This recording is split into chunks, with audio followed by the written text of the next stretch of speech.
아멘. 할렐루야. 오늘 주일 예배 오신 우리 성도님들을 주님의 이름으로 사랑하고 축복합니다. 오늘도 예배와 말씀을 통해서 하나님을 깊이 만나시는 복된 시간 되기를 주님의 이름으로 축복합니다. 아멘. 오늘은 몇 사람과 이렇게 축복하면서 인사를 좀 나누겠는데요. 한번 따라서 해볼까요? 우연 속에 일하시는 하나님을 만납시다. 아멘. 그렇습니다. 사랑하는 성도 여러분, 우리가 살아가면서 이런 질문을 종종 할 때가 있다라는 것입니다. 왜 하필이면 그때인가? 왜 하필이면 나인가? 왜 그 사람을 그때 만났을까라는 생각을 한다라는 것이죠. 이처럼 우리는 종종 인생에서 어떻게 쉽게 설명할 수 없는 부분을 맞닥뜨릴 때가 있다라는 것입니다. 그런데 그 우연이란 순간들이 처음에는 우연인 것 같았는데 시간이 지나면서 그 우연이라는 퍼즐이 하나씩 맞춰지면서 하나의 아름다운 그림이 맞춰지는 것을 경험할 때가 있다라는 것이죠. 그래서 왜 그때 이런 일이 있었구나. 이래서 하나님께서 이런 사람을 만나게 하셨구나라는 것들을 우리가 고백할 때가 있다라는 것이죠. 오늘 함께 읽은 이 룻기 2장의 말씀도 이 우연이라는 것을 통해서 하나님이 어떻게 일하시는가를 보게 된다라는 것입니다. 오늘 말씀에 있는 것처럼 우연이라는 단어가 나오는데 룻이 우연히 이 보아스의 밭에 이르렀더라라고 성경은 말씀하고 있습니다. 그런데 이 짧은 구절 속에는 하나님의 크고 놀라운 섭리와 계획하심이 들어있다라는 사실이에요. 그래서 우리는 이 말씀을 통해서 우리가 늘 깨닫는 것이 무엇이냐면 이 우연이 그냥 우연이 아니구나 라는 것을 우리가 생각할 수 있는 것이고, 우리의 그 작은 삶의 순간, 이 우연이라는 그 찰나라는 순간에도 하나님께서 우리의 인생을 개입하고 계신구나 라는 것을 이렇게 느낄 때가 있다라는 것입니다. 우리가 잘 알듯이 이 룻기의 시대적 배경은 언제입니까? 사사시대 마지막 때 말기를 말하고 있습니다.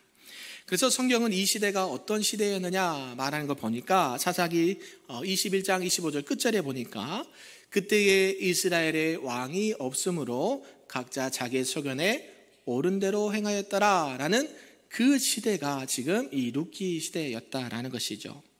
영적으로는 매우 혼란하고 또 도덕적으로는 무질서한 그런 상태가 바로 지금 이 룻기의 시대상이었다라는 것입니다. 그런 가운데 이 이방 여인 룻 그리고 나오미를 통해서 이 두 여인의 인생을 살펴보면서 하나님께서 이들을 어떻게 인도하시고 저들의 가정을 살릴 뿐만이 아니라 결국 이스라엘 백성들을 어떻게 구원해내시고 오늘날 예수 그리스도를 통해서 어떻게 구원의 역사를 이어가시는지를 우리가 알 수 있다라는 것이죠. 이렇게 작고 연약하고 힘없는 사람들을 통해서 하나님은 우연히 일하시기 시작한다라는 사실입니다. 우리가 창세기에 보면 요셉이 나옵니다. 요셉도 마찬가지죠. 형들에게 이렇게 미움을 받아서 애굽으로 팔려갑니다. 참 안타깝게는 하나님께서 꿈을 주셨는데요. 여러분, 꿈을 꾸면 본인만 알고 있어야 됩니까? 형들에게 자랑을 해야 됩니까? 네, 자랑을 했죠. 네, 형들이 지금 요셉을 미워하고 있거든요. 지금 시기와 질투가 안 그래도 이 하늘을 찌르고 있는데 요셉이 속도 없이 형들에게 하나님께서 나에게 꿈을 주셨습니다. 그것도 2번씩이나 형들의 볕단이 나에게 절을 하고 형들의 해와 달 별들이 누구에게? 요셉에게 절하더이다 라고 얘기를 했다는 것이죠. 형들이 들었을 때는 기분이 좋았을까요? 매우 상했을까요? 네, 매우 상했죠. 안 그래도 보기 싫은데 아버지 사랑을 독차지 않았죠. 요셉 어떻게 하면 내 아가 안 봤으면 좋겠는데 지금 꿈 얘기를 하는 거예요. 아니, 네가 지금 우리의 지도자가 된다고? 지금 내가 너 앞에 가서 무릎을 꿇고 절을 한다고? 이 말을 들으니까 어때요? 형들이 시기와 질투로 인해서 요셉을 죽이고자 작정을 하는 거예요. 저놈 봐라, 안 되겠다, 죽여버려야 되겠다, 이런 표현을 하는 것이죠. 그래도 형제지간이라 죽이지는 않고 어때요? 노예로 팔아버립니다. 애굽의 노예로 팔아버리는데 이게 우연이었을까요? 필연이었을까요? 예, 우연처럼 보이지만 하나님께서는 이 형들에게 시기와 질투를 심어오셔서 애굽으로 팔도록 이렇게 역사하셨다는 것이죠. 우리가 보았을 때는 억울한 일이죠. 우리가 봤을 때는 안타까운 일인데도 불구하고 하나님은 그 형들의 마음을 움직이셔서 어때요? 시기하게 하고 질투하게 하고 완악하게 해서 그 동생을 죽이려고 하고 팔아넘겼다는 것이죠. 결국 이런 가운데 하나님께서는 요셉을 애굽으로 이렇게 들어가게 하신다라는 것이죠. 그러면서 그 많은 세월 동안 시간이 지나서 하나님께서 온 가족을 살리신 그 계획을 경험한 이후에 이 요셉이 창세기 50장 20절에 이렇게 고백을 합니다. 당신들은 나를 해하려고 하였지만 하나님은 그것을 선으로 바꾸셨습니다 라고요. 이 모든 일련의 과정이 누가 개입하셨다는 걸 알 수 있습니까? 하나님께서 개입을 하고 있었다는 것이 우리에게 주는 말씀이라는 것이죠. 그래서 사랑하는 성도 여러분, 우린 때로는 실패할 때가 있습니다. 남들이 모르는 눈물을 흘릴 때가 있습니다. 우연처럼 보이는 순간들이 매우 많이 일어납니다. 그럼에도 불구하고 하나님께서는 이런 우연의 과정을 통해서도 하나님의 선을 나타내실 수 있는 분이다라는 사실을 우리가 꼭 믿으시길 소망합니다. 그래서 저와 여러분의 신앙의 여정 앞에 우연이 있으십니까? 왜 이런 일이 나에게 일어났다는 말입니까? 왜 하필이면 지금입니까? 왜 하필이면 나이고 내 자녀고 내 가족들입니까? 라는 질문을 수없이 던질 때가 있다라는 것이에요. 그런 인생의 본질적인 질문들 앞에서 마음이 무너질 때 오늘 하나님은 이 룻기서를 통해서 우리에게 이렇게 말씀하시는 것 같습니다. 사랑하는 아들아, 사랑하는 딸들아, 그것은 우연이 아니란다. 그것은 내가 너를 위한 축복의 길이고 생명의 시작이란다 라고요. 하나님은 지금도 그러나 조용히 우리에게 우리의 삶의 퍼즐을 맞춰가고 계신 줄로 믿습니다. 그래서 저와 여러분이 이런 안타까운 우연한 일이 발생했을 때에 낙심하지 않기를 소망합니다. 우리의 신앙과 삶의 수많은 여정 속에 수많은 우연이라는 그런 상황 속에서도 우리 하나님은 크고 놀라운 계획과 섭리가 있다는 사실을 꼭 마음판에 새기시길 소망합니다. 이런 내용을 통해서 오늘 우리에게 주신 말씀 몇 가지로 좀 살펴보도록 하겠습니다. 그 첫 번째는 하나님의 섭리는 미리 준비된 만남 속에 있다라는 말씀인데요. 우리 1절 말씀 함께 다시 한번 읽어보겠습니다. 시작. 나오미의 남편 엘리멜렉의 친족으로 유력한 자가 있으니 그의 이름은 보아스더라. 아멘. 지금 이 2장을 시작하면서 어떻게 말씀하고 있냐면 나오미의 남편 엘리멜렉의 친족으로 유력한 자가 있으니 그의 이름은 보아스더라 라고 말씀하고 있어요. 지금 누가 등장을 합니까? 네, 보아스라는 인물을 소개를 하고 있습니다. 이 보아스라는 인물을 봤더니 어떤 인물이었느냐 살펴보니까요, 나오미의 남편, 죽어버린 나오미의 남편 엘리멜렉의 친족이에요. 그리고 유력한 자다. 재력도 있고 힘도 있고 영향력이 있는 사람이었다라고 말하고 그의 이름은 보아스였다라고 시작을 합니다. 앞에서 지금 우리가 생각해 볼 게 뭐냐면 지금 1장 끝에서 보면 지금 나오미와 룻은 어떤 상황이었습니까? 먹고 사는 문제로, 그죠? 처음에 그쪽에서 살다가 이제 도저히 못 살겠다 하면서 지금 어디로 돌아오겠다고 결심했었습니까? 네, 내 고향 베들레헴 땅으로 돌아가야지. 이런 마음을 가지고 지금 돌아오는 그 찰나에 성경은 2장에 들어서면서 누구를 소개하고 있습니까? 보아스라는 인물에 대해서 소개를 하고 있다는 것이죠. 이런 우연의 만남이 있을 수 있을까요? 아무 의미도 없어 보였던 이 만남이 시간이 지나고 나면 내 인생의 큰 전환점, 터닝 포인트가 될 수 있는 그런 만남이 될 수 있다라는 사실입니다. 그래서 오늘 본문 1절은 그런 만남의 시작을 알려주는 사건이라는 것이죠. 나오미의 남편 엘리멜렉의 친족으로 유력한 자가 있으니 그의 이름은 보아스더라 라고 말해요. 이 보아스를 그냥 단순히 소개하기 위해서 이 말씀을 하셨을까요? 아니라는 것이죠. 이 보아스는 결국 룻과 만나게 되는 그런 사람이 되는 거고, 결국 이 보아스를 통해서 나오미와 룻의 관계를, 그 가정을 살리시고 회복시키시는 그런 인물이 되었고요. 더 나아가 어때요?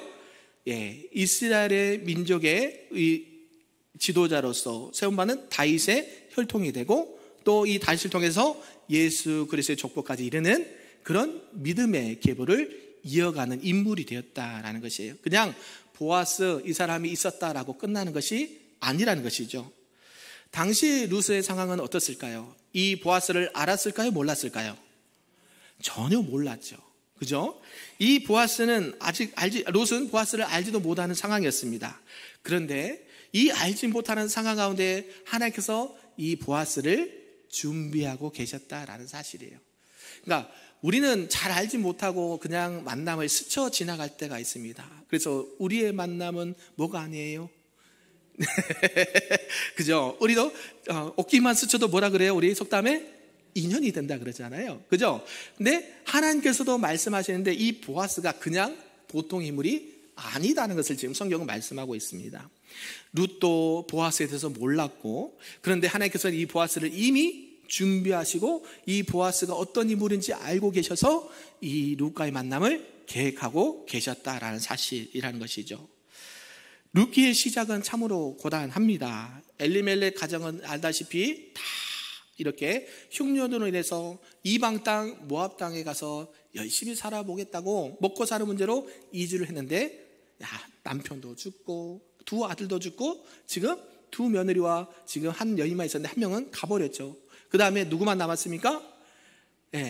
나오미와 룻만 남은 이 상태, 그죠? 희망이라고는 도저히 찾아볼 수 없는 상태, 먹고 사는 문제로 다시 고향 땅으로 돌아가고 싶어하는 그런 영적인 상태를 지금 말하고 있다는 것이죠. 그런데 우리가 이 절망의 끝자락에서 하나님께서는 하나님의 구원의 계획을 준비하고 계셨다는 사실이 오늘 우리에게 주시는 말씀인 줄로 믿습니다. 그래서 이 룻, 이방 여인이 그 시어머니 나오미와 함께 베들레헴으로 돌아왔습니다. 이 사사시대의 어둠 속에서 이 한 이방 여인, 그리고 그 여인의 충성과 믿음을 통해서 하나님은 새로운 역사를 써내려가기 시작한다라는 사실입니다.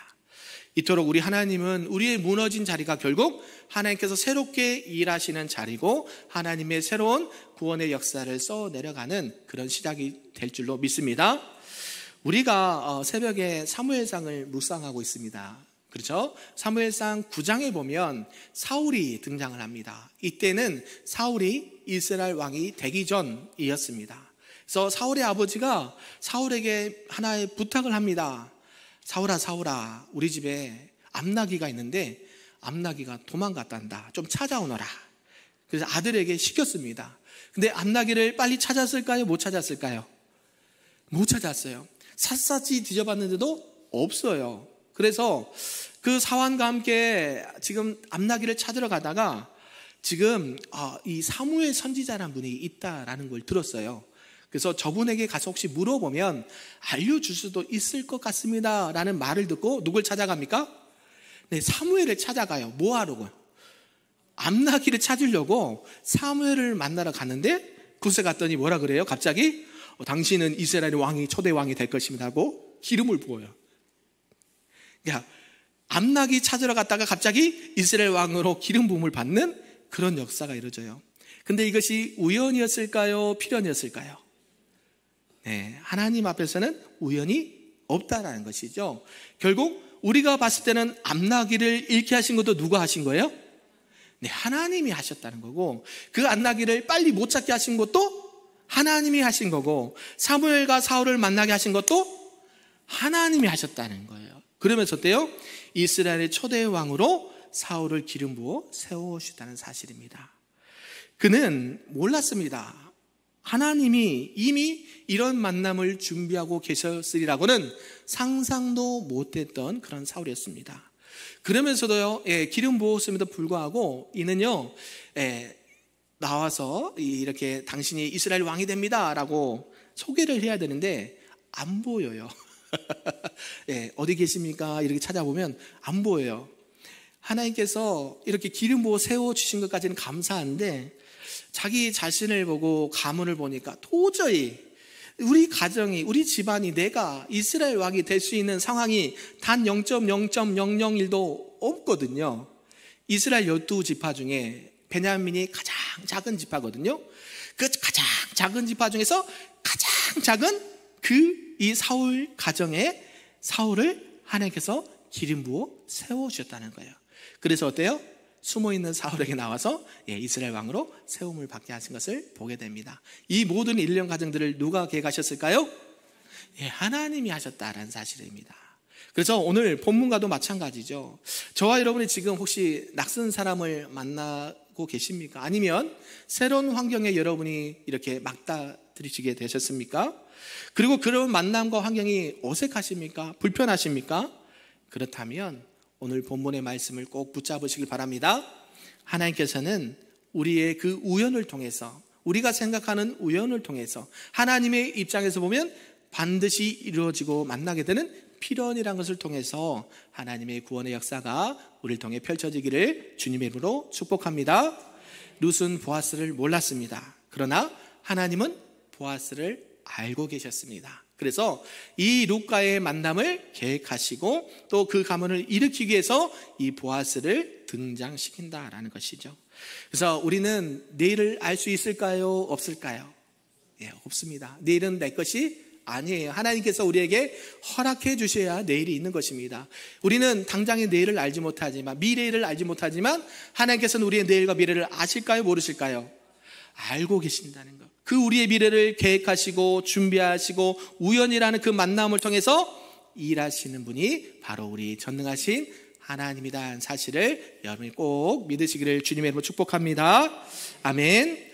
두 번째는 하나님의 섭리는 이 우연을 가장한 인도하심 속에 있다라는 말씀인데요. 우리 본문 2절과 3절 말씀을 함께 크게 읽어보겠습니다. 시작.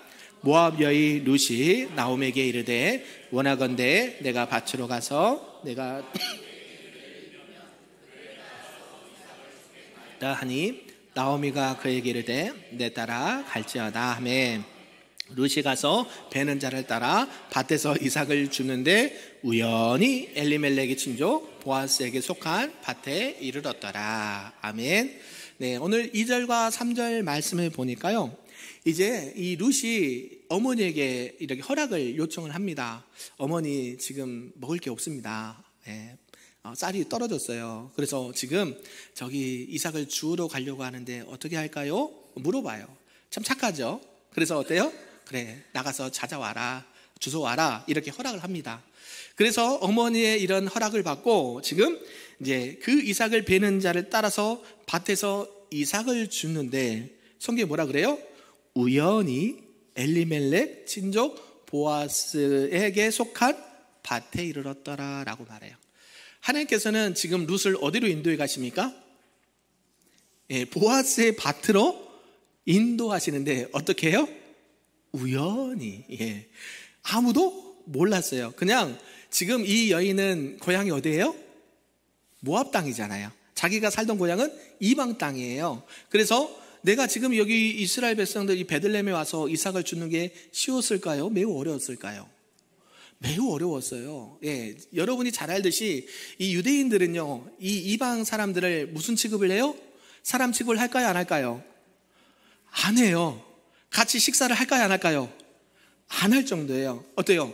부정하다 할 정도로. 같이 만나고 식사하면 부정하다 해서 그들을 사람 상대로 하지도 않은 그런 사람이 지금 이삭을 주우러 이 보아스의 밭으로 인도하셨다는 것을 알 수 있다는 것이죠. 그래서 우리가 인생을 살다 보면 정말 이게 우연인가? 라는 생각할 때가 있다는 것이죠. 이 우연의 순간들이 믿음의 눈을 들어보면 결국 그 우연은 우연이 아니다라는 것을 우리가 느낄 수 있다는 것이죠. 오늘 본문에서 그렇죠. 룻이 가서 이 베는 자를 따라서 밭에서 이삭을 주는데 우연히 엘리멜렉의 친족 보아스가 속한 밭에 이르렀더라 라고요. 여기서 우연이라는 단어가 매우 인상적이죠. 그래서 제가 본문에 말씀의 제목도 우연이라는 단어를 썼는데요. 이 우연이라는 표현이 이중적인 의미가 있습니다. 그래서 그녀의 우연이 우연을 만나겠다라는 의미가 있어요. 그러니까 우연이 반복되고 있는 의미가 들어있다는 거예요. 그래서 이 우연이라는 것을 성경은 강조하고 있어요. 계획이 있어서 갈까요? 계획 없이 갔을까요? 만날 것을 알고 갔을까요? 모르고 갔을까요? 그게 보아스 밭인지 알고 갔을까요? 모르고 갔을까요? 모르고 갔다는 걸 성경은 말하고 있어요. 전혀 나는 그런 거 생각지도 않고 지금 그냥 이삭 주우러 간 거예요. 근데 성경이 말씀하실 진짜 아무 계획 없이 아무 생각 없이 그냥 이삭만 주우러 간 건데 누가 인도하셔요? 그 발걸음을 하나님께서 인도해 가신 것을 보게 되는 것이죠. 룻은 이방 여인이었습니다. 그래서 당시 유대 사회에서 이방 여인이 밭에 들어가서 이삭을 줍는다는 것은 말 그대로 목숨을 건 사토였습니다. 돌에 맞아 죽을 수도 있어요. 그런데도 어때요?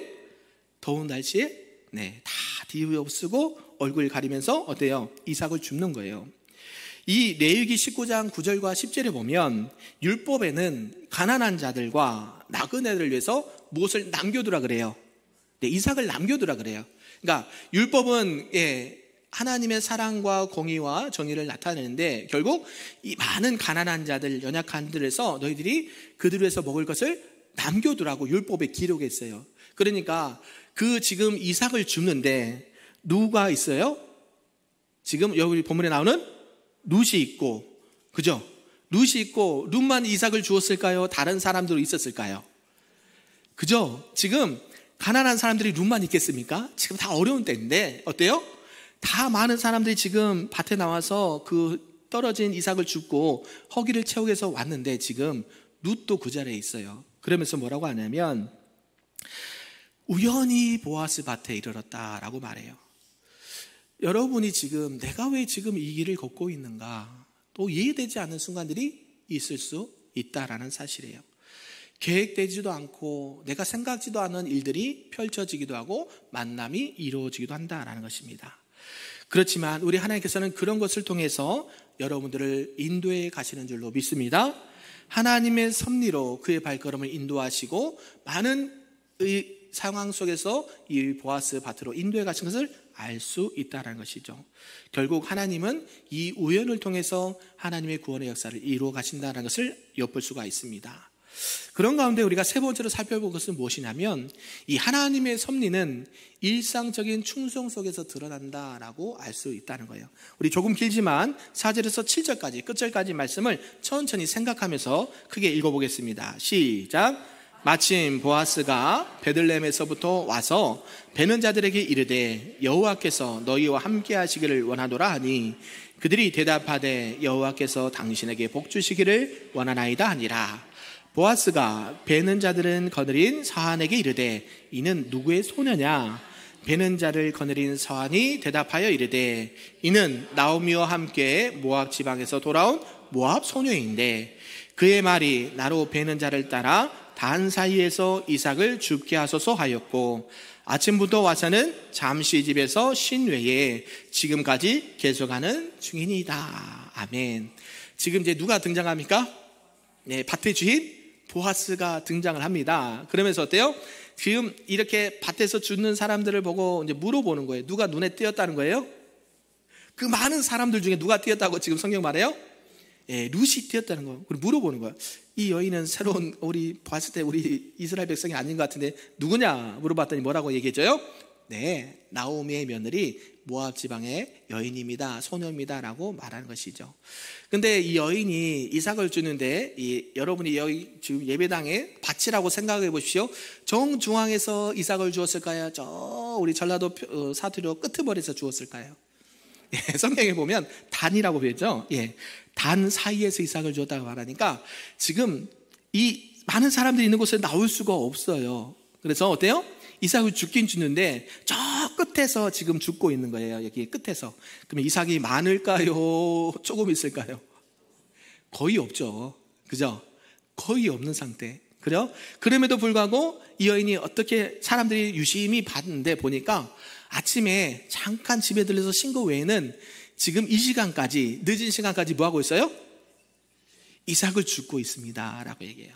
그러니까 이 룻은 자기에게 주어진 일을 뭐 하고 있어요? 평상시에도 성실히 행했다는 것을 엿볼 수가 있는 대목이에요. 저와 여러분이 일상의 삶을 간과하지 않기를 소망합니다. 우리가 하나님 앞에 늘 일상적으로 나가는 방법이 뭐가 있을까요? 첫 번째, 예배가 있죠. 주일 예배, 공예배가 있습니다. 또 뭐가 있습니까? 여러분 늘 일상적으로 하는 거, 새벽 기도 있습니까? 대답이 없어요. 그죠? 기도 있으십니까? 큐티 있습니까? 성경 통독 있습니까? 여러분이 늘 일상생활을 하는 것이 결국 하나님의 섭리를 경험하는 때라는 사실을 오늘 말씀하고 있다는 거예요.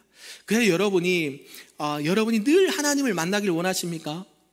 하나님의 구원의 역사를 이루어가길 원하십니까? 믿음의 가문으로 쓰임받길 원하십니까? 그러면 일상생활에서 늘 하나님을 따라가시면 됩니다. 특별하게 행사를 잡아서 가는 날도 중요하지만 여러분이 평상시에 새벽에 사람이 오든지 안 오든지 하나님을 보면서 나오는 거고, 모든 예배 시간에 여러분이 하나님을 보면서 나오는 거고, 전도와 봉사와 헌신도 누가 시키지 않아도 늘 내가 하나님을 사랑하는 마음으로 섬기며 나올 때에 하나님 그 일상의 삶을 통해서 여러분의 믿음과 그 충성된 삶을 통해서 일하시기 시작한다라는 사실을 믿으십니까? 보아스도요 그런 룻을 눈여겨보았다라는 것이죠. 그러면서 하나님의 구원의 역사를 이뤄가신다라는 것입니다. 하나님의 뜻은 도대체 어디 있습니까? 모르겠습니다. 왜 나에게 이런 일이 우연히 갑자기 일어나서 힘들게 하십니까? 할 때가 있는데요, 우리는 그런 매일 일상의 삶 속에서 그것을 가볍게 여기지 아니하고 하나님 안에서 우리에게 주신 그 일상의 삶을 충성스럽게 믿음을 지키며 살아갈 때에 하나님이 일하시는 놀라운 기회가 된다는 사실을 꼭 믿으시길 바랍니다. 그래서 4절부터 7절까지는 아주 룻이 평범한 일상의 삶을 살아갔다는 것을 강조를 하고 있다는 것이죠. 보아스가 밭에 도착해서 일꾼들과 인사를 나누고 룻이 이삭이 줍는 모습을 보았습니다. 그녀에 대해서 물어봅니다. 이 도대체 여인이 누구냐 했을 때 이 여인은 아침부터 잠깐 쉰 거 외에는 계속 이삭을 줍고 있습니다. 그리고 모압 여인이기 때문에 중앙에도 못 나오고 저 끝에서 그냥 단 끝에서 이삭을 줍고 있습니다. 참 안 됐습니다. 이렇게 말하고 있다는 것이죠. 그런데 이것을 통해서 하나님은 뭐하고 계실까요? 준비하고 계신다는 사실. 누구의 마음을 여셨을까요? 보아스의 마음을 얻기 시작하게 되는 거예요. 룻은 이 사실을 알았을까요? 몰랐을까요? 모르죠. 지금 뭐하기 바빠요? 일상생활에서 그냥 이삭 주는데 지금 보아스가 쳐다보든지 말든지 상관이 없어요. 그런데도 하나님은 하나님의 사람들이 유심히 보게 하십니다. 믿으십니까? 하나님께서는 저와 여러분이 일상적인 신앙과 삶에서 어떻게 하고 있는지 보고 계실까요? 꼭 보고 계실까요? 반드시 보고 계실까요? 보고 계신다는 거 잊지 않으시기 바랍니다. 사람의 눈은 속일 수가 있습니다. 그러나 하나님은 다 보고 계세요. 여러분의 마음의 심령에 무엇을 생각하고 있는지, 어떤 마음과 자세로 신앙생활하고 있는지, 어떻게 봉사하고 헌신하고 있는지를 알고 계신다는 사실. 그러나 하나님께서는 그걸 통해서 일하시기 시작한다는 사실 꼭 기억하시길 바랍니다. 우리가 잘 알고 있는 다윗도 마찬가지예요. 여러분, 다윗의 직업이 무엇이었을까요? 목동이었습니다. 목동. 이스라엘 왕이 되기 전에 양을 치고 염소를 키우는 목동이었습니다. 그래서 이 다윗이 늘 했던 게 있습니다. 뭐 했을까요? 들판에서 돌 갖고 장난쳤어요. 물맷돌 가지고 퓨 맞추기 훈련했어요. 뭐예요? 뭐 하기 위해서? 양과 염소와 자기의 그런 양떼를 지키기 위해서 뭐예요? 사나운 사자와 곰으로부터, 맹수로부터 지키기 위해서 늘 뭘 연습했어요? 물맷돌, 돌맞추기. 여기 표적을 딱 저기다 해가지고 맞추기 했어요. 맞추기. 근데 하나님께서는 이거를 사용하셨습니까? 안 하셨습니까? 사용하신다는 것이죠. 골리앗과 블레셋의 장군 골리앗과 싸우면서 어때요? 사울에게 허락을 받아서 전투에 나갑니다. 만군의 여호와 이름으로 나가서 이 골리앗을 무너뜨렸는데 무엇으로 무너뜨렸을까요? 물맷돌 하나로 무너뜨렸어요. 돌멩이 하나. 평상시에 했던 이 사울이 온 갑옷과 칼과 창은 거추장스러워서 불편해요. 나 이런 거 없어요. 없어도 돼요. 나는 평상시에 뭐 했어요? 평상시에 날마다 요거 했거든요. 요거. 돌 맞추기. 누구에게? 골리앗을 사자와 곰으로 보면서 던졌을 때 어때요? 한 방에 죽게 되었다는 것이죠. 하나님은요, 여러분의 일상의 삶을 통해서 구원의 역사를 써신다는 것을 꼭 기억하시길 바랍니다. 이게 무슨 역사가 일어나겠어? 내가 기도한다고 뭔 일어나? 내가 새벽 기도 한번 빠진다고 누가 뭐라 하겠어? 얘기할 수 있지만 하나님은 그런 한순간을 들어서 여러분을 사용하신다는 사실 꼭 기억하시길 바랍니다. 여러분이 그 일상의 삶이 얼마나 소중하고, 여러분 병원 가시면 병원에서 근무하는 분도 많이 계시지만, 그죠? 중환자실에 계신 분들 가장 큰 소원이 무엇일까요? 가장 큰 소원, 병에서 빨리 낫고 하나님 앞에 예배하는 게 소원이에요. 우리 어르신들 이제 요양원에 가신 분도 계시지만 그 얘기를 해요. 내가 젊었더라면 한 번 더 예배드리고 내가 전도하면 참 좋겠다라는 이야기를 저는 수없이 많이 들었어요. 여러분이 지금 가장 건강하실 때인 줄 믿습니다. 여러분이 가장 지금 젊으신 때인 줄 믿습니다. 이 나이에 내가 뭘 할까? 아니요, 지금이 일하실 때고요, 지금이 하나님 앞에 예배할 때고, 지금이 기도하실 때고, 봉사하고 헌신할 때입니다. 오후 예배 때도 제가 말씀을 나누겠지만, 여러분이 우리 교회의 일상적인 봉사와 헌신과 삶의 예배를 드릴 때에 하나님은 그것을 들어서 구원의 역사를 쓰신다는 사실 꼭 기억하시고 믿으시기를 주님의 이름으로 축복합니다. 아멘.